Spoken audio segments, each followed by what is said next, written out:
Has Europe failed to prepare for climate change?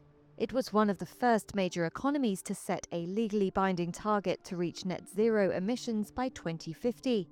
But this year's heatwaves exposed gaps in readiness. Long accustomed to a relatively gentle climate, Europe was slower to focus on adapting to extreme heat. In recent weeks, power supplies faltered, outdoor work was banned in some areas, and trains were cancelled. The economic impact, once called a tragedy of the horizon, is now immediate. Southern countries reliant on outdoor work and tourism have long faced the brunt. Now heat is hitting factories and offices in the cooler north, cutting productivity. Germany estimates a single day of extreme heat costs its economy around $465 million. Yet the Federal Environment Agency says only about half of German offices have air conditioning.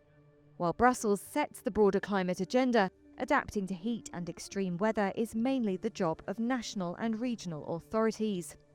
Geraldine Danny-Nedlich is from the German Institute for Economic Research, DIW. Adaptation runs largely reactively via emergency spending after heat waves rather than through long-term finance structural adaptation. What is missing is this forward-looking investment in heat-resilient capital stock. Some fixes are relatively simple. Reflective window film can cut indoor temperatures by 10 degrees Celsius and can help when heritage law prevents other changes.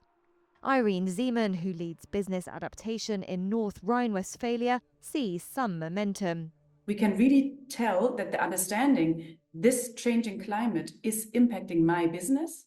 Germany has a bit of a, let's say, backlog, or they're talking about soccer, they're 0-1 behind.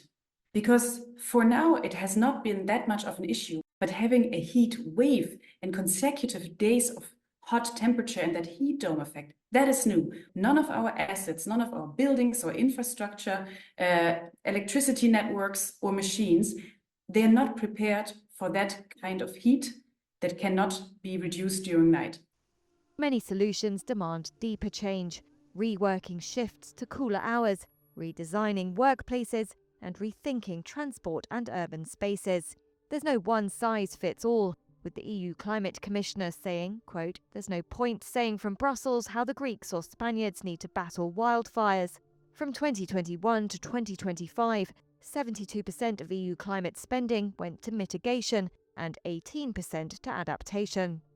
Still, measures introduced since the deadly 2003 heatwave, heat health plans, early warnings, outreach to vulnerable people have worked. The World Health Organization estimated Europe's heat-related deaths today would be about 80% higher without them.